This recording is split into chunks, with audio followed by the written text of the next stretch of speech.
Hi guys, welcome to Riri's Grey Couch, and this is where I'll be hosting all the amazing people I meet. And I thought I want to start hosting people on my YouTube channel.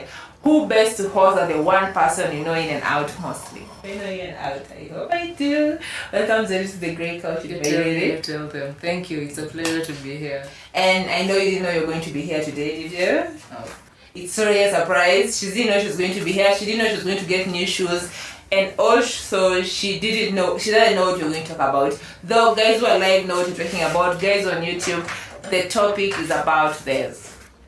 I would like to talk about communication today in its entirety and its importance. If you watched my TikTok 1 minute video, you realize how important communication is, but SQL may handle in all its parts. And today I'd like us to talk about communication from Njeri's point of view. How to communicate with investors, that's extremely important. How to communicate with partners, that's also extremely important. And how to communicate with partners, investors, team members, employees, casual workers, third party, all that, because she's the expert in Vaakenya, and Vaakenya is working with literally all those people.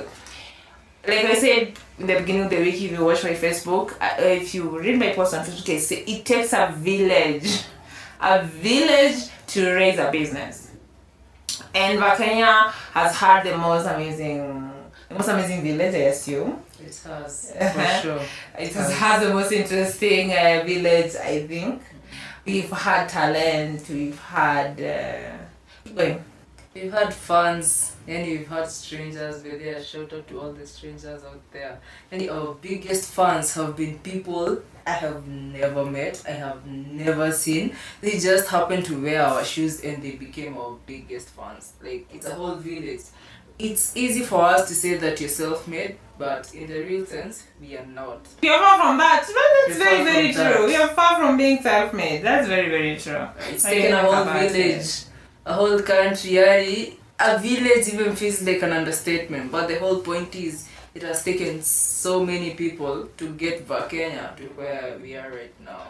They make kids. I know some people here are wondering, if you're new in my Facebook, you're wondering what is Vaakenya for real. And I know we're not that famous yet, but we hope to get there. We really do hope to get there. Introduce yourself today for my people on my YouTube channel. Tell them something about yourselves and whatnot. I remember my first YouTube channel I talked about Njeri inspiring me and Njeri being this amazing person, which was so true. So today, the floor is yours. So, hey guys, I am Njeri Mbote. I am your favorite shoe designer, and besides being a favorite shoe designer, I am the co-founder of Vaakenya. My co-founder is right here with me in this couch. So the money team, dream team, cheers. Always. Yeah, cheers to that.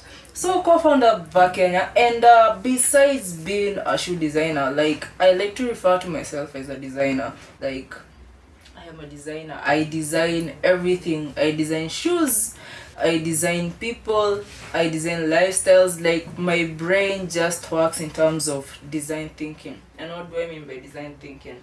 Like, first I have to empathize with a specific pain before I create a solution. Yeah, that's quite the first of all. Before good communication, she has introduced a whole thing.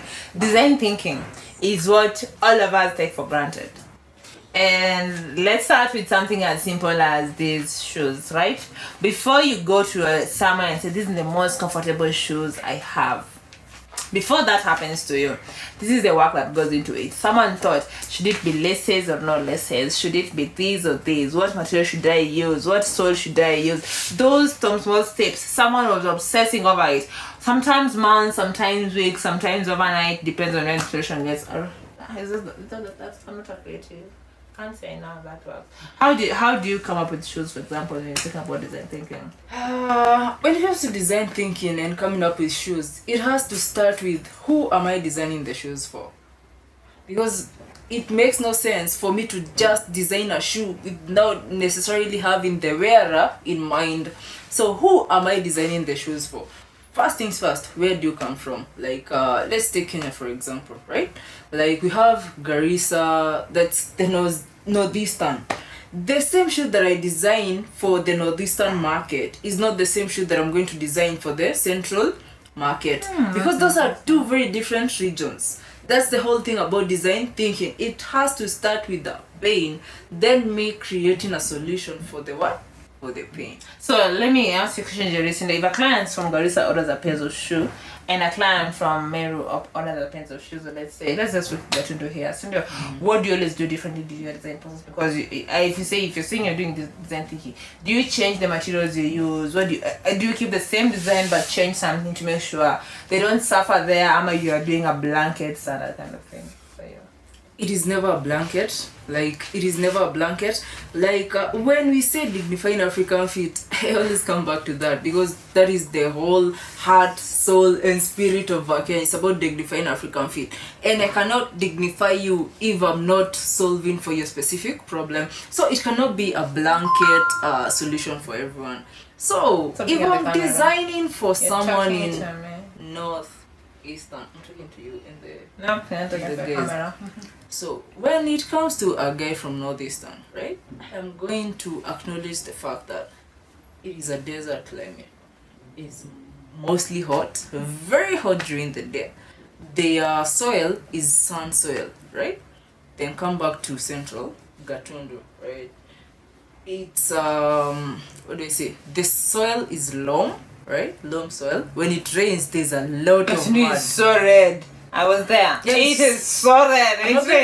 Let me not say red soil red. Because people from what's in issue? You've never seen red soil until they got not necessarily red. Loam soil is not red. It's so black. It's black. So black, not red. It's so when a guy utaki matope Gatundu ikiwa kwa kiatu yako. That's all. Yeah, exactly. Like Miney used to have where is she? Miney, do you guys know Miney? This is not going to go on the YouTube channel, but it's going to go on the Facebook page. Miney alikuanga anakuanga color ingine tukiwa Gatundu, but go on to she used to have a weird color every day. You could clean her, like now she's washed and stuff. Let's not go there. It used to be a sad affair. Alikuwa anahanga. No, go back to him. Yeah. So that is why I'm saying like it has to start with the pain. Like if I'm making shoes from guys in a desert region in Northeastern, and when I'm making shoes for guys in the what are we going to call this region? Hey, the equator, like along the equator. Those are two very different places. The equator, we have mud, like, and I'm not going to say that it's not hot because we have our hot seasons as well, but we can't compare with that. They are hot. They are hot. So I have to acknowledge the pain that the people from Gatundu are facing for me to design a shoe for them. There's this safari boot I saw you sending to Gatundu, which was interestingly designed. Well, how did you come up with that?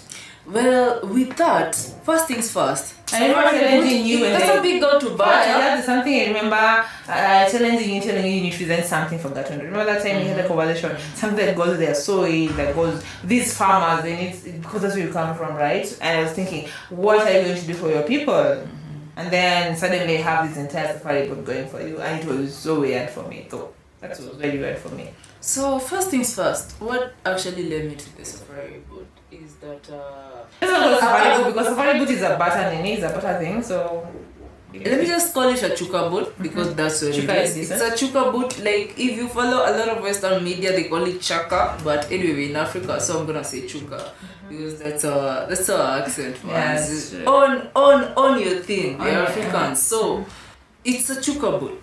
And a chuka boot is basically defined by having a leather upper and a rubber sole and the top down stitch. The top down, I mean with the uppers. If you don't have top down, you see how safari boot is stitched around the sides. That's the top down thing she's talking about. Not just being stitched around the side, but the uppers are on top because the Goodyear welting, we have the Goodyear welt still going around with the upper, but the upper is mostly tucked. Then we have a welt, which is mostly a leather piece that connects the upper to the sole.